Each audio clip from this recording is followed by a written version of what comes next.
Egunon, Maialen Goirizelaia, Patricia Barrón, Amaia Paniagua, Ane Aspe, Anet Unda eta Asier Esturieta gara. Eta gure aurkezpenaren izenburua da Hezkuntza Berrikuntza Hedabideen Plangintza 2 irakasgaian, proiektuetan oinarritutako ikaskuntza IKEA Barakaldorekin. Hezkuntza Berrikuntza proiektu hau Hedabideen Plangintza 2 irakasgaiaren baitan egin dugu eta Hezkuntza Berrikuntzako proiektuen deialdira aurkeztu dugu erein modalitatearen barruan. Aurkeztu dugun proiektuan gurekin batera dator IKEAko marketing teknikarietako bat, Ainhoa Urrutia deitzen dena. Hezkuntza Berrikuntza proiektu hau Hedabideen Plangintza 2 irakasgaiaren eta Barakaldoko IKEA enpresaren arteko lankidetza da. Proiektu honek akademia eta enpresa mundua uztartzen ditu. Unibertsitateko ikasleek enpresa batek nola lan egiten duen ikasiko dute eta enpresa horrentzako propio sortutako proiektu bat landuko dute. Proiektu hau euskaraz burutuko da eta euskal kultura eta euskal testuingurua kontuan izango ditu. Ikasleek benetako kasu batean egingo dute lan. IKEA Barakaldo dendaren 20. urteurrena.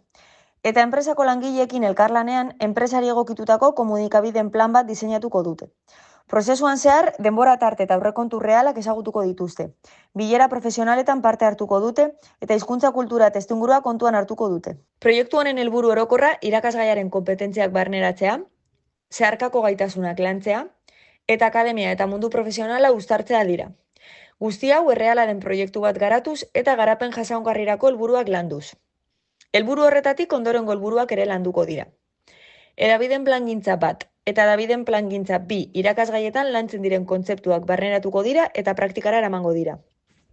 Enpresa real batek, kasu honetan IKEAk, nola lan egiten duen ezagutuko da eta horrekin batera lan egingo da.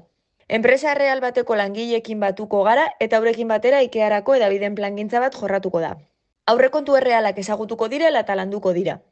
Eta amaitzeko, bizigaren testuingurua kontuan izango da lanean eta IKEArentzako egingo den hedabideen plangintzan hori kontuan izan beharko da. Proiektua euskaraz garatuko da, bizigaren testuingurua kultura eta hizkuntza ingurunea kontuan hartuta. Ekimen honen bidez, alde batetik ikasleek irakasgaiaren edukiak eta gaitasunak eskuratuko dituzte. Beste alde batetik, zeharkako gaitasunak garatuko dituzte. Eta amaitzeko guzti honek garapen jasangarrirako helburuekin bat egingo du. IKEA enpresarekin garatuko dugun Hedabideen Plangintza proiektu honek ikasleek hainbat zeharkako gaitasun landu eta garatzeko aukera eskaintzen du. Gaitasun hauek EHUko ikaskuntza prozesuaren oinarrian daude eta ikasleen garapen integrala ahalbidetzen dute.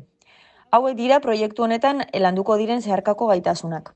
Autonomia eta autorregulazioa, gizarte konpromisoa, komunikazioa eta eleaniztasuna, etika eta erantzunkizun profesionala, informazioaren kudeaketa eta herritartasun digitala, berrikuntza eta ekintzailetza, pentsamendu kritikoa eta talde lana. Proiektu honek bat egiten du baita ere garapen jasangarrirako helburuerekin.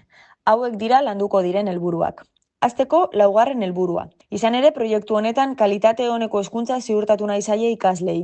Lan honekin eta bai irakasle zein enpresako langileekin izango duten hartu emanarekin, kalitatezko hezkuntza bat ziurtatu nahi zaie ikaslei. 5. helburuarekin, genero berdintasuna lantzen duena. Irakasgai honetan, lehen egunetik hasita azken egunera, genero berdintasuna lantzen da bai ikasgelan zein ikasgelatik kanpo. Beharrezkoa izango da berdintasun hori lantzea, lanean zehar ikustea eta ikasleen arteko harremanean ere. 12. eta 13. helburuak ere landuko dira. Ekoizpen eta kontsumo arduratsua eta klima babesteko ekintza. Enpresak ere balioen artean barneratuta dituen helburuak dira. Eta komunikabide hedabideen plana planteatzerakoan kontuan izan beharko dira. Azkenik, 17+1 helburua. Hizkuntza eta kultura aniztasunaren bermea. Proiektu hau ez da ulertzen 17+1 helburua kontuan izan gabe.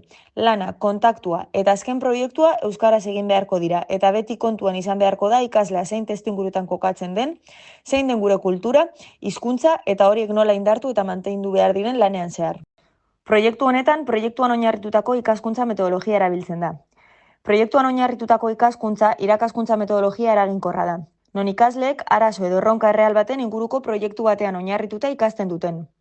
Metodologia honek ikasleak egoera praktikoetan murgiltzen ditu. Non bere ezagutzak aplikatu, gaitasun berriak garatu eta arazoak modu kritiko eta sortzailean konpontzen dituzten. Nola aplikatuko dugu hau? Gure testuinguruan, hau da, IKEAren testuinguruan. Proiektu honetan hasteko erronka bat definituko da. Proiektuaren hasieran IKEA enpresaren egoitzara joango gara briefing bat jasotzera. Briefing horretan, ikasleek IKEaren erronka eta helburu zehatzak ulertuko dituzte. Hala nola, zein den sede taldea, ze komunikazio helburu dituzten, ze helburu lortu nahi duten hedabideekin, nortzuk diren euren konpetentzia eta bar luze bat. Hau da, briefing batek izan behar dituen puntu guztiak. Ondoren, bigarren puntua arazoa ikertzea izango da. Ikasleek IKEaren komunikazio estrategia, helburuak eta sede taldeak sakon aztertu beharko dituzte, lehiakideen analizia egin eta merkatuaren testuingurua ulertu. Ondoren, hedabideen plangintza diseinatu beharko dute. Taldeka lan eginez, ikasleek hedabideen plangintza bat sortuko dute, IKEaren beharretara eta helburutara egokituta. Honetan sartuko dira kanpaina egiteko hedabideen aukeraketa, adibidez, sare sozialak, irratia, telebista, egunkariak, hau da, erabiliko dituzten hedabideak, euskarriak, aurrekontuaren banaketa egin beharko dute eta mezularitzaren tonua. Amaitzeko, aurkezpena eta erantzun profesionala. Proiektua amaitzean, talde bakoitzak hedabideen plangintza aurkeztu beharko dio bai irakasleari eta bai IKEako arduradunei, eta kongresu poster formatu horretan aurkezpen bat egingo dute IKEan bertan. IKEako arduradunek feedback bat emango dute ikasleek euren lana hobetzeko aukera izan dezaten. Amaitzeko, IKEak sari bat emango dio talde hoberenari, 30 euroko txartel opari bat emanez. Proiektu honekin gure helburuak lortu ditugun edo ez jakiteko, galdetegi bat planteatu dugu. Galdetegi hori proiektua martxan jarri aurretik eta proiektua amaitu ondoren pasatuko dugu. Galdetegia 3 partetan banandu dugu. Lehen partean, zeharkako gaitasunei buruz galdetzen zaie ikasleei, bigarrenean garapen jasangarriko helburuei buruz, eta hirugarrenean irakasgaiko eduki eta gaitasunei buruz. Hona hemen, proiektua martxan jarri aurretik lortu ditugun emaitzetariko batzuk. Proiektua amaitzen dugunean, berriro pasatuko dugu galdetegia emaitza horrek lortu baditugun edo ez jakiteko. Mila esker guentzuteagaitik, espero dugu gure aurkezpena eta proiektua gustoko izatea eta ikasleek ere proiektu honetaz disfrutatzea eta honekin asko ikastea.